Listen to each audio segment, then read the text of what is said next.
A moment later. What the f? Is that my line? Yeah, I assume so. Wow. What the f was that? Ronnie? Ronnie?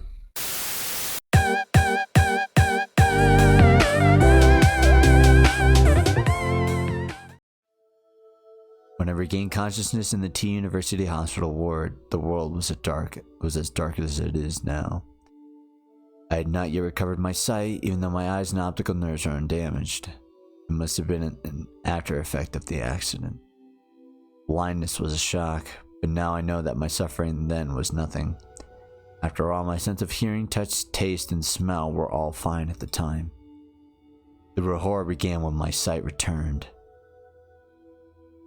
The one small mercy was that I was able to come to terms with the accident and my neurosurgery while still blind. I panicked when I first saw the Nightmares Hospital and the blood-curdling shapes of the doctors and nurses, but I soon guessed the cause. It chills me to think of what might have happened if I had recovered my sight along with my consciousness. Suddenly awakening in what can only be described as hell, I would no doubt have lost my mind instantly. Soon my disorder spread to the senses of touch, taste, and smell. As it turns out, sight exerts tremendous influence over the other four. Fuck. Trying to like get comfortable in my fucking chair. Yeah, I had to get comfy too. The taste of my food, the feel of my bed sheets, the fragrance of get well flowers all became as unbearably foul as my eyes said they should be. Eventually, when even the doctors' voices became unrecognizable as human, I decided to kill myself. I didn't believe for a sec that I could live in this new world. At least, not until I met Saya. One night, while thinking of a painless way to die, I found myself succumbing to sleep. Drifting between the nightmares and my dreams and the nightmare of reality, I didn't notice her enter my room. Thumbnail! Thumbnail. The next thing I knew, there was a face staring down at me from next to my bed. The face was not covered in pus or slime or earthworm-like feelers. It had smooth white cheeks, round eyes, a lovely little nose, all things I never expected to see again. The face was that of a girl, undeniably human and positively glowing with beauty. What the fuck? That was right in my ear. I sighed in admiration, savoring the first peace and joy since regaining my sight.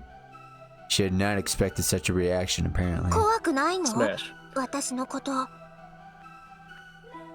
Aren't you afraid of me? What did you say, Ronnie? I said pass. No, you said smash! She asked. Looking at the clock, I saw that it was exactly 3 in the morning. No time for a young girl to be alone in the hospital. Perhaps she expected me to mistake her for a ghost. What'd you say? Extremely 3 in the morning. Extremely. Fuck. but I would not have cared if she hadn't been a ghost. Either way, she was a godsend. Who are you? What are you doing here?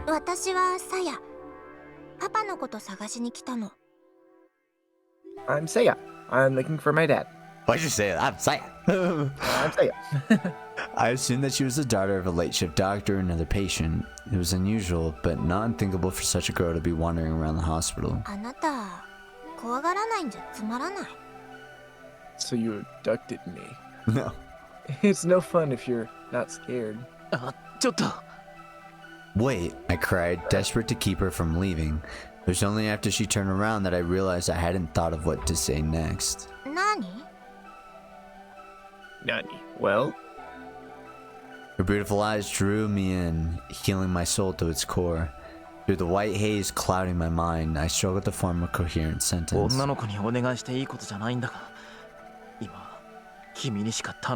I thought this was going somewhere else. I shouldn't do this to a girl, but you're the only one I could ask. Dude, that first little line, like, makes it sound like he was gonna get up. Yeah. Like, Jesus Christ. No longer concerned with propriety, I let the words come as they will. Will you let me hold your hand? Saya looked confused at first, but then she smiled like she just found a new toy. Her smile was brighter than my memories of the sun. 変な人。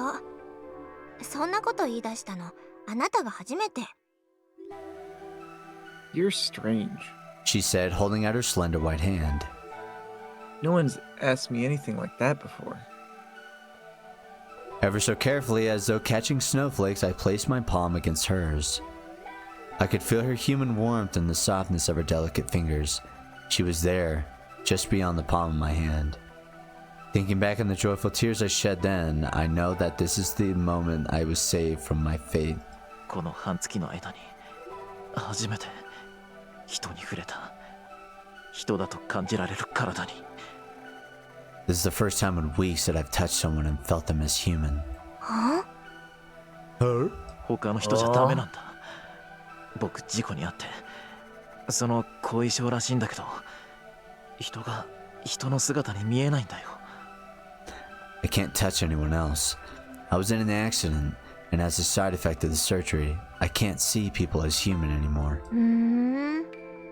本当に不思議な人。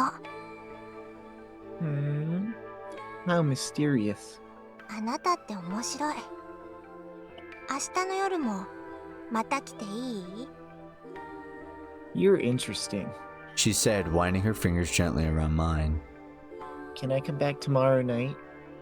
ああ、そりゃもういいのかい？君はそんなことをして。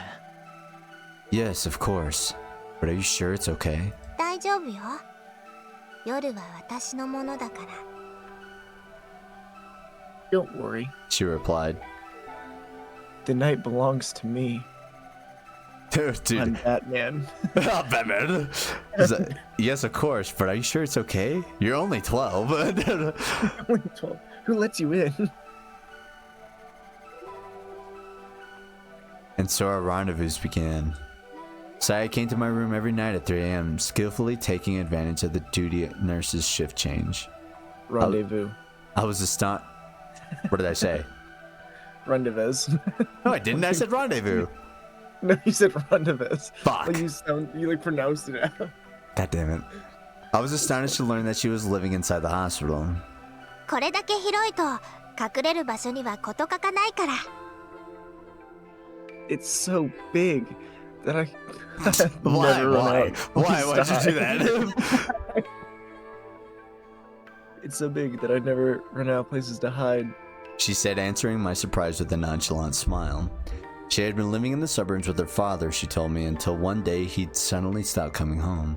After she had tired of waiting, Saya had decided one night to sneak into the hospital where he'd worked. And there, she'd lived for over 2 months, searching for his whereabouts all the while. 学校には行かなくていいのかい？ Don't she have to go to school? いいの。勉強は全部パパに教えてもらったから。さやはとっても頭がいいんだよ。No, my dad taught me everything I need to know. I'm really smart. She was a strange girl. On the other hand, she looked and acted like a child. On the other, she was remarkably self-reliant, and at times exhibited a sharp intelligence and deep knowledge that may have found unsettling. And yeah, I don't know what the fuck sentence. I didn't care. Saya was the only human in the world. Ah, fuck. I didn't care. Saya was the only other human in a world gone mad. Her existence meant far more to me than the standards of society. 危なくないのか？見つかりそうになったことは。Aren't you worried you might get caught? 全然平気。ここにいれば食べるものにも不自由しないし、パパのうちに一人ぼっちでいるよりもずっと楽しいよ。Nope. I don't have to worry about food here. And it's a lot more fun than staying at my dad's house by myself. 入院してる患者さんたちのうち、ちょっと精神的に参ってそうな人を事前にチェックしといてね。I looked through the patients list and found the ones who have mental problems.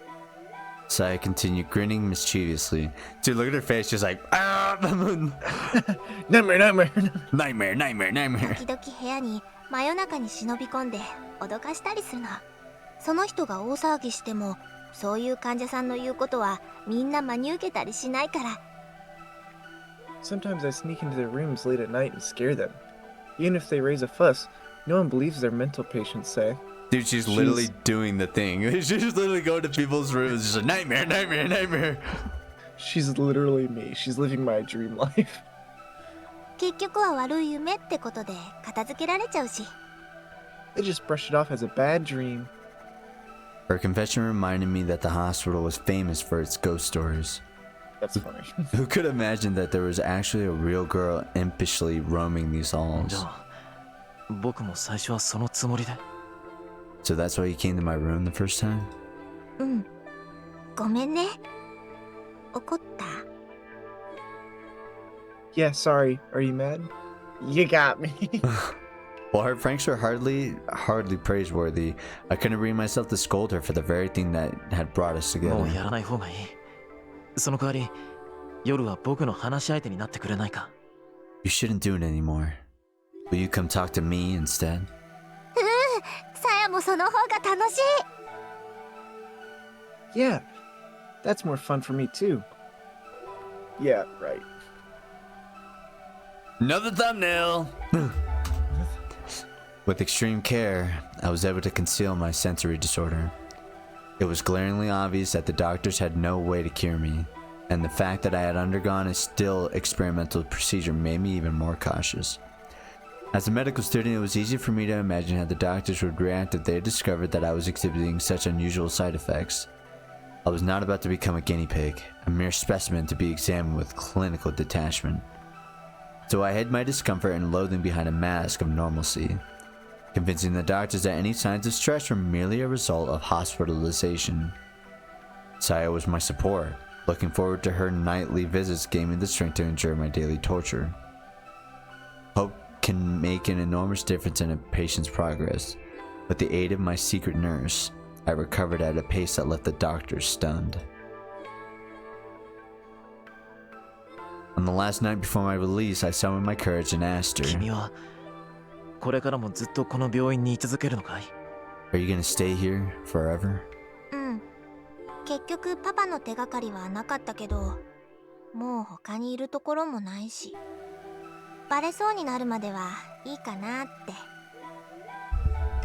Yeah, I couldn't learn anything about my dad, but it's not like I have anywhere else to go.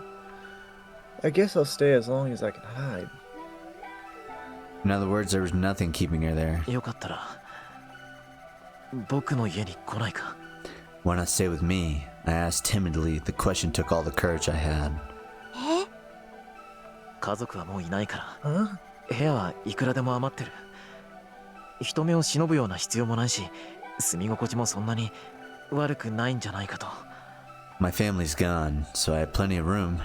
You won't need to hide, and it's not a bad place to live. ずっとふみのりと一緒に暮らすの？ You want me to live with you? And then the cops were called. I was too afraid to ask her what she thought of that, so I hastily offered a 君 deal. の父さんのことは代わりに僕が探してあげる。約束するよ。必ず居場所を見つけてみせる。 In exchange, I help you look for your father. I'll find him no matter what. 難しいと思うよ。それ。 I think that's gonna be hard. I was like, why isn't he reading? No, Saya said, looking a little embarrassed. 多分パパ、何か悪いことをしてこの病院を辞めたんだと思う。 Dad probably did something bad and had to leave the hospital.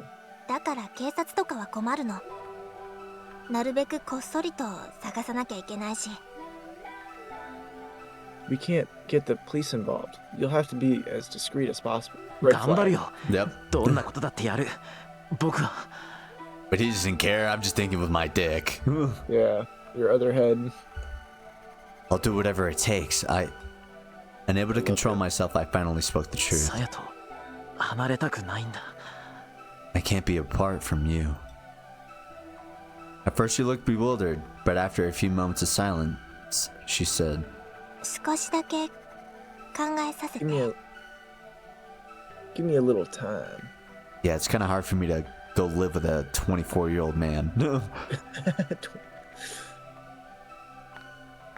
That night she left my room earlier than usual. And never came back.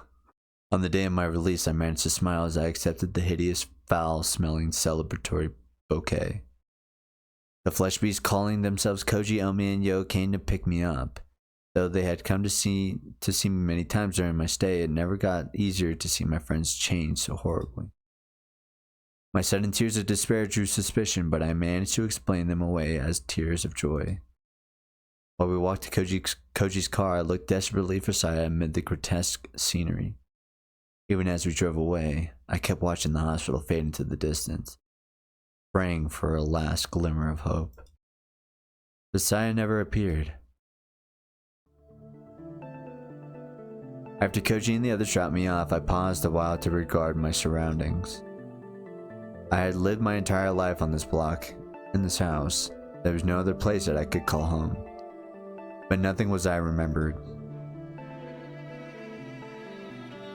Or was as I remembered, fuck.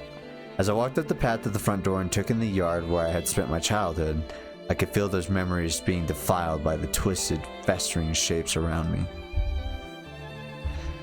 Inside the house, I found nothing familiar, nothing to offer me comfort and warmth. What I had once called home was now a whole other world. 僕にはもう帰る場所なんてない。 I have no home. I wish with a smile of self-pity, there's one last stop to make, one last nail to hammer into my coffin. I stepped into the room that had cradled me from childhood. The walls were papered with human entrails, the bed a tangled mass of worn flesh. Thumbnail. Look at her toes. Her toes are out. Ronnie! But none of that mattered. There, curled on the bed like an abandoned cat, was Saya.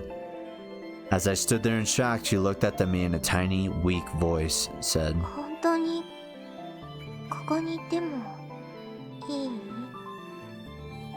Can I really stay? I responded by sweeping her into my arms, embracing her tightly so that she would not escape. Saya did not resist. Oh my god! This Please sounds help horrible. me. I am resisting. The cops are on the way. Life alert. Life alert. Why do you have one of those? When she arrives at the Sakisaka house, Omi first takes a deep breath to calm herself. Her anger does not vanish entirely, of course, but at least now she can hear herself think. While waiting for a response for the intercom, she looks over the patch of yard that she can see from outside the gate. You fuck. I tried to wait. Even Obi, oh my god, even Obi isn't normally one to complain about other people's housekeeping, but this is going too far. The grass is growing wild and there are piles of dead leaves scattered everywhere. It doesn't just look untended, it looks like an uninhabited ruin. It's still light out, but every window has its storm shutters tightly sealed. Omi guesses that they've been closed since morning. And is it just her imagination, or does something stink like rotten meat? It couldn't be coming from the yard, could it? There's still no response, so she presses the buzzer a second time, and a third, and a fourth. Finally, after this has gone on for over 10 minutes, Omi loses her patience and opens the cover of the intercom. As she expected, the power has been disconnected. Perhaps Fuminori has a good reason for shutting out the world, but Omi can only see it as a lack of respect for others. Her anger rekindled, she pushes a gate open and stomps through the yard to the front door. Damn. Oh, home invasion, home invasion. I'm breaking a train. Given the state of his intercom, she doubts if Fuminori will respond to a knock, so Omi decides to just open the door and go in shouting. And if the door is locked, she'll just have to. Surprisingly, the doorknob turns easily in her hand, and the enraged Omi finds herself throwing the door open wider than she intended. Her nostrils are instantly assaulted by a choking stench. 何？ I forgot, did I give you Omi or was I Omi? I remember voicing a girl and a guy. Your voice. Oh no, I'm Omi and then I'm the girl, the ex-girlfriend, and then you're Saya, and I'm the protagonist. What is that? Word.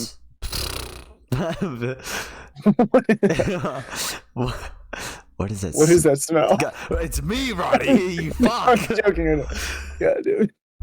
Oh shit! I just punched my mic. I fucking heard it. What is that smell? Zomi stands petrified on the threshold. The cowbell hanging on the inside of the door chimes loudly. A moment later. What the fuck? Is that my line? Yeah, I assume so. Wow. What the fuck was that? Roddy? Ronnie? My Discord stopped working as well. Oh my god. Oh. All I heard Did was you- what? Yeah, that's basically it. Welcome home. Oh my god. Oh my god. Omi can't believe her ears. The voice she just heard could not have been human. Yet its intonations, I don't know what the fuck that is, were too complex for any animal she can imagine. 誰かいるの？ Someone there? She calls out at the end of the hallway from which the voice came. There is no response. Instead, she hears the sound of something soft and wet flopping its way deeper into the house.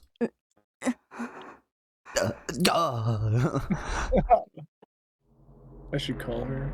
What? What, floppy? Finding it difficult to place a meaningful image to the voice she just heard, Omi stares blankly at the empty vestibule. There's nothing there, not even Fuminori's shoes, which can only mean that he's still outside somewhere, wearing them. The house should be empty. But then, what was that voice just now? For this game getting translated, it has some big ass English words. Like, Yeah, I know, like, for fuck, no dude. reason. What the fuck are these words? Her anger has vanished as if it were never there. Nevertheless, Omi sets foot into the hallway, leaving the door open so that the cowbell won't ring. The floor creaks, setting her nerves on edge. Omi isn't sure why she's acting like a burglar, but something tells her to make a little noise, as little noise as possible. The potency of the stink inside the house makes the whiff she caught outside pale in comparison. It's sickening, like rotten fish guts. Has food been left to spoil in the kitchen? She hears a bubbling sound up ahead.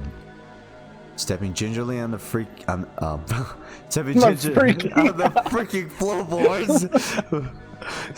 Those are a freak. Stepping gingerly on the creaking floorboards, Omi makes her way to the end of the hallway. She finds rooms to both sides of her, one lit, one dark, and chooses to look into the lit room. It's the kitchen, lit by what must be the only window in the house not covered by a storm shutter. The sound she heard was the pot boiling in the stove, and on the chopping board next to it lie a butcher's knife and some half-diced carrots. A perfectly normal household scene with the light of the setting sun making everything the color of decomposing fruit. Something is wrong. Who's cooking here? And where did they go? 誰かいないんですか？ Is anyone here? Omi calls, regretting it immediately as she realizes that her voice is shaking. As her words echo faintly through the silent house, she begins to feel foolish and defenseless. Suddenly, she feels something cold seeping through her pantyhose. Oh god! Pantyhose? No! Not the hose. No, Roddy. It rhymes with crepe. She timidly reaches down to touch her feet. Her fingertips come away covered with a vicious olive green slime, like the filthy water from a tank long clogged with algae and dead fish. The whole floor is covered with it. It must be the source of the stench. I don't know what's going on. Yeah, it went through her pantyhose, and then she's like, "Let me touch my feet." Yeah, I don't know what they were trying to convey here. Yeah. Unless it might be explained in the next line. Yeah, I think it's gonna explain it immediately. Omi now wishes that she had worn her shoes inside. Manners be damned. She got her toes out. The free dogs, Roddy. When she looks back, oh my god, what is that word? Ruefully? Ruefully. No. When she looks back ruefully the way she came, she realizes that her current position is not visible from the entrance. This kitchen must be where that strange voice came from. Thumbnail. Reggie. The next room is probably the den. As she expected from the closed storm shutters, it's pitch black inside. Omi wants nothing more than to flee this house, but that would mean turning her back to the darkness. And that she simply cannot bring herself to do. She should have tasted the slime. And I would put my finger in like... Tasty. Moved by some irrational compulsion, Omi sets foot into the den. It is too dark to see anything, and the stank is far worse than before. Starring. She... Just like that, everything reminds you of her. She slides her hand along the wall, feeling for the light switch, finding it much sooner than she expected. She flips it on. She flips it on like it's her last hope. The colors. The colors, so many colors. What do they mean? What do they mean? Mason, what do they mean? What do the colors mean, Mason? The purple of entrails, the brown of rotten meat, the crimson of fresh blood, the yellow of fat. These colors, and more that cannot be described, cover every inch of the room in maddening array. The colors say all that needs to be said about the painter's hatred, malice, and insanity. Omi's legs give out from the shock, sending her to the floor. Slime immediately soaks through her jeans, its cold tendrils creeping up her legs, crotch, and... Dude, it's smut, Ronnie, it's smut. This is the 18 plus I was telling you about, Ronnie. Man, I'm getting ready. What? He's whipping his cock out. He's moving his dick out. Her neck. Her hand flies to her neck, where it is greeted by another drop of chilly slime. Above her, something is dripping down on her head. Making perhaps the worst decision of her life, Omi looks up. The predator clinging to the ceiling, poised to leap upon its prey. She sees it in every detail. Oh my god. Oh my god. We're getting fucked up, Ronnie. Yeah, take a screenshot of that. Use that later. Her mouth and nose are sealed before she can scream, and her belly is torn open as something enters to feast on her innards. Damn. What the fuck? Fast. But by the time she feels any of this, Omi has already gone mad.